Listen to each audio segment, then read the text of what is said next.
L'audience pour les plaidoiries pour le compte du procès Jean-Marc Aboun seront organisées dans 8 jours à partir de ce lundi. C'est la décision de la Cour de cassation après la reprise de ce procès ce lundi. Oui, c'est lundi 7 août 2023. 1 milliard de dollars américains, c'est l'enveloppe que la Côte d'Ivoire met pour la construction des infrastructures sportives et connexes qui vont abriter la prochaine Coupe d'Afrique des Nations. C'est le ministre ivoirien des Sports qui a fait cette annonce. Voilà, c'est l'heure de vous informer, mesdames et messieurs. Bonsoir et bienvenue à cette session d'information. Reprise du procès Jean-Marc Aboun ce lundi à la Cour de cassation. Les plaidoiries seront organisées dans 8 jours, à en croire les juges. Ce lundi, il était question de la confrontation entre les deux parties, le ministère public et la défense. Il faut dire que c'est un procès qui s'était arrêté dans l'attente que la Cour constitutionnelle notifie la Cour de cassation sa décision relative à l'exception d'inconstitutionnalité lui soumise. Une requête que la Haute Cour a jugée non fondée. Jean-Marc Aboun est poursuivi pour injure publique, imputation dommageable, outrage envers les autorités publiques, outrage au chef de l'État et propagation des faux bruits. Voilà, c'était avec une note de satisfaction que les 9e Jeux de la francophonie ont été clôturés ce dimanche 6 août 2023, lancé le 28 juillet dernier. Le déroulement de ces Jeux, de l'ouverture à la clôture en passant par les compétitions, ont été un pari gagné pour la RDC. Le pays hôte en s'en sort avec 34 médailles. Le chef de l'État, Félix Tshisekedi, a parlé des Jeux qui resteront gravés dans la mémoire des Congolais et dans l'histoire de la francophonie.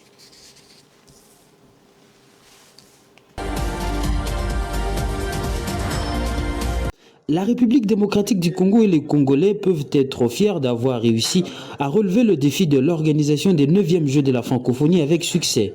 De la cérémonie d'ouverture haute en couleurs, mais aussi des compétitions sportives et culturelles, jusqu'à la cérémonie de clôture, les Jeux de la francophonie de Kinshasa resteront historiques. Avant cette cérémonie de clôture, la sélection nationale de moins de 20 ans du Cameroun a remporté la médaille d'or en football. Les Lionceaux indomptables ont battu les étalons du Burkina Faso 2-1 dans un stade des martyrs rempli comme un œuf sous une ambiance électrique. C'est le chef de l'État congolais Félix Tshisekedi qui a remis en personne les médailles aux champions.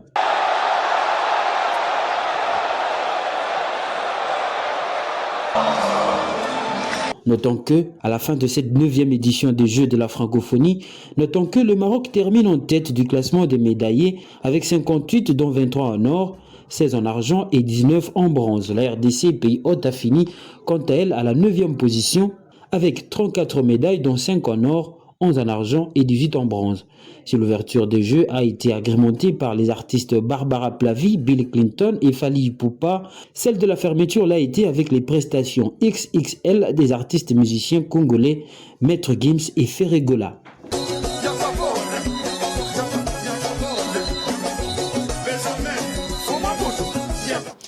On va parler élections dans ce journal. Il ne reste que 4 mois pour la tenue des élections générales prévues au mois de décembre prochain. En République démocratique du Congo, certains acteurs politiques continuent de demander l'audit externe du fichier électoral par les institutions et personnes indépendantes crédibles. À ce jour, est-il encore possible d'arrêter le train des élections pour auditer de nouveau le fichier électoral? Et il y a crainte que cette possibilité ne soit pas réalisable, à en croire le président de la CENI, Denis Kadima. Le président de la Commission électorale nationale indépendante, CENI en sigle, Denis Kadima, a affirmé que son institution ne va plus faire marche arrière pour faire un nouvel audit du fichier électoral tel que souhaité par une partie des acteurs politiques et organisations de la société civile. Répondant à une question lors du cadre de concertation avec les femmes et les jeunes à l'occasion de la convocation de l'électorat pour la députation nationale et les élections de conseillers municipaux, Denis Kadima souligne que son institution peut répondre à certaines revendications de parties prenantes, mais à toute revendication, il ne peut pas au regard des avancées enregistrées dans le processus électoral. Tous les partis politiques ont des exigences. La CENI, en tant qu'entité qui est chargée de l'organisation des élections, nous écoutons tout le monde, nous tâchons de rencontrer tout le monde, mais il y a des demandes que nous pouvons rencontrer, mais il y a des demandes qui sont difficiles à rencontrer.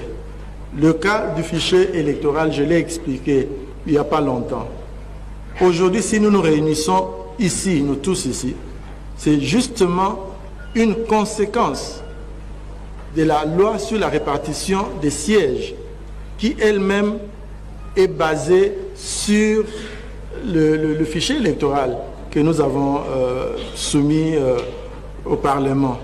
Donc, il nous est vraiment impossible, en ce moment où nous sommes en train d'avancer vers les élections, de dire arrêtez, faites un autre audit du fichier. Il soutient par ailleurs qu'un audit externe a été réalisé et n'est contesté sur de bases des éléments objectifs. L'audit a déjà été fait. Le rapport est sorti. 138 pages. Très bon rapport, très bon travail fait, mais rejeté sans évoquer des faiblesses dans ce rapport-là. Nous n'y pouvons rien. Sincèrement, la CENI a fait montre de bonne foi. Nous avons, pendant longtemps, essayé de rencontrer toutes les parties prenantes. Certains n'ont pas voulu nous rencontrer, mais à la fin, nous avons pu quand même réunir certains leaders. Nous nous sommes entretenus.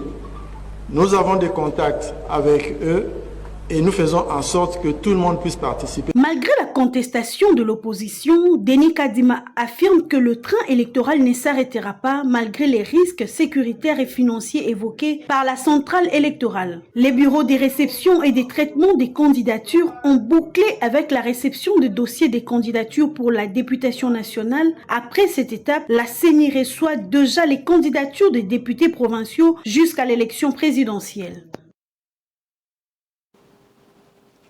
En visite officielle dans la partie orientale de la RDC, le vice-premier ministre en charge de la défense nationale, Jean-Pierre Bemba, accompagné de son homologue kényan, Aden Barre Duale, a effectué une visite dans la 3e zone de défense ce week-end. L'objectif était d'évaluer les opérations dans cette zone. Suivez. Après l'étape de Goma dans la province du Nord Kivu, accompagné de son homologue kényan, Aden Barre Duale, le vice-premier ministre en charge de la défense nationale, Jean-Pierre Bemba Gombo, est arrivé dans le chef-lieu de la province de la Chopo pour une mission d'évaluation des opérations militaires dans la 3e zone de défense regroupant les provinces de l'Ituri, le Nord et le Sud Kivu, le Maniema, la Chopo, le Haut-Uélé et le Bas-Uélé. Il est également question d'évaluer la formation des unités des FARDC au camp militaire lieutenant-général Baouma dans le cadre de l'accord avec le Kenya, une formation assurée par les instructeurs congolais et kenyans. Au camp lieutenant-général Baouma, le patron de la défense nationale a passé près de 2 heures de briefing avec les officiers généraux de la 3e zone militaire et kenyans. Puis, il a procédé à une visite guidée du camp avant d'assister à une séance de démonstration de nouvelles unités récemment formées. Avant de quitter Kisangani, le VPM de la Défense a eu une causerie morale avec les officiers supérieurs et subalternes. Il a félicité et encouragé ses officiers pour le travail qu'ils abattent quotidiennement. Il a également encouragé la collaboration avec le Kenya qui est aux côtés de la RDC dans ses efforts de pacification. Ainsi, Jean-Pierre Bemba a rappelé à tous les officiers présents dans cette causerie morale de continuer à défendre l'intégrité territoriale nationale de la RDC car personne ne le fera à leur place. Le ministre de l'intégration régionale Antipas Mbusa Nyamwisi a échangé tour à tour dans son cabinet de travail à Kinshasa avec des députés de la RDC, membres du Parlement et africains de la communauté de l'Est africaine, membres du Parlement de ce Parlement, bien évidemment, sur les opportunités ainsi que les défis que représente l'adhésion de la RDC dans l'EAC et avec le ministre de la Jeunesse, Sport et Culture du Burundi, Ezekiel Gibigira, dans sa casquette de président du Conseil des ministres de la communauté d'Afrique de l'Est. Plus de détails avec Rachel Michenga. Les questions EAC ont été au menu de l'agenda du week-end du ministre d'État, ministre de l'intégration régionale, Antipas Boniface Mboussa Nyamwisi. Ce dernier a ouvert la journée de samedi 5 août par les échanges poussés avec les 4 députés de la République démocratique du Congo, membres du Parlement et africains. Ces députés ont estimé que l'adhésion de la RDC dans l'EAC représente autant d'opportunités que des défis dans le but de garantir l'intégrité territoriale, la sécurité et la stabilité des populations. C'est-à-dire que l'EAC apporte notamment des opportunités de développement dans les domaines économiques. Et la République démocratique du Congo s'est bien engagée d'une part, et d'autre part, ces députés pensent que l'EAC devrait contribuer à stopper certaines intentions bellicistes de pays voisins. Il se pose un problème de budget qui doit être résolu. Le budget que l'Assemblée avait voté a été rejeté ou bien il connaît des objections fondées, d'ailleurs parce qu'il ne reflète pas l'image des décisions qui étaient prises au niveau du Conseil des ministres. Une autre résolution qui était prise que l'anglais et le swahili soient adoptés également comme ligne, comme langue de l'EAC. Et nous sommes venus confirmer, affirmer la vision clairvoyante du président de la République, chef de l'État, pour dire que c'était judicieux. Dans la foulée, le patron de la diplomatie régionale congolaise a reçu le président du Conseil de ministres de l'EAC. Il s'agit du ministre des Affaires de la Communauté, de la Jeunesse, Sport et Culture de la République du Burundi, Ezekiel Ngibigira. Ce dernier est en séjour à Kinshasa pour encourager les athlètes burundais qui participent au 9e jeu de la francophonie. Mesdames et messieurs, on va faire place à la page internationale.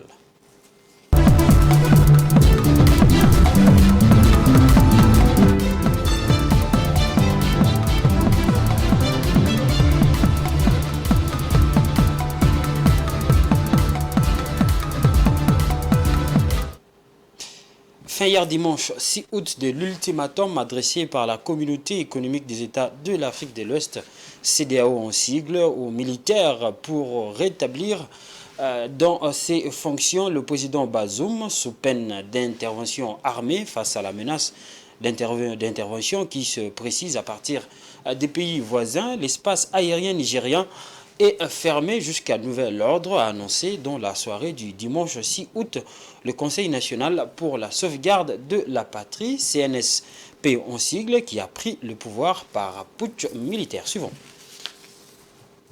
Derrière cette menace d'intervention militaire se cachent de grandes inquiétudes économiques. En France, les craintes portent plus particulièrement sur l'exploitation de l'uranium nigérien et les éventuelles conséquences pour son indépendance énergétique.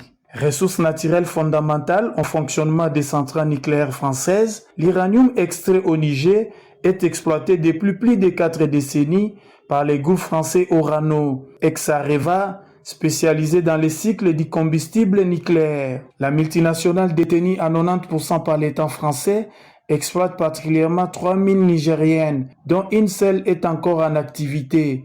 Il s'agit de la mine de Somaïr. Pour faire fonctionner les 56 réacteurs nucléaires répartis dans les 18 centrales françaises, l'exploitant EDF a besoin d'environ 8000 tonnes d'uranium naturel en moyenne chaque année. Après l'arrêt de l'extraction sur les sols français au début des années 2000, la France s'est tournée vers plusieurs pays simultanément pour son approvisionnement. Cette diversification des fournisseurs est un gage de sécurité pour EDF. Sur les 10 dernières années, les 88 200 tonnes d'uranium naturel importées vers la France provenaient essentiellement des 3 pays, le Kazakhstan 27%, le Niger 80% et l'Ouzbékistan 19%. Une source d'approvisionnement que Paris ne veut pas abandonner malgré les contextes politiques actuels. Avant les coups d'État, le Niger et la société nucléaire française Orano avaient décidé il y a 2 mois de la prolongation de la durée d'exploitation de la mine d'uranium de Somaïr, située dans le nord du pays jusqu'en 2040. Initialement, ces activités devaient s'arrêter en 2029. Et puis la Côte d'Ivoire qui abrite la Coupe d'Afrique des Nations de football du 23 janvier au 21 février 2024 a investi 1 milliard de dollars américains pour la construction d'infrastructures sportives et connexes. Le but ici, c'est d'offrir la plus belle CAN jamais organisée sur le continent africain. Suivez. Le 29 janvier 2019, la Côte d'Ivoire a accepté auprès de la CAF d'organiser la 34e édition de la Coupe d'Afrique des Nations de football. Afin de tenir ce pari, le gouvernement ivoirien a investi 1 milliard de dollars pour la construction d'infrastructures sportives et connexes. La Côte d'Ivoire s'honore de recevoir toute l'Afrique à l'occasion de la CAN 2023.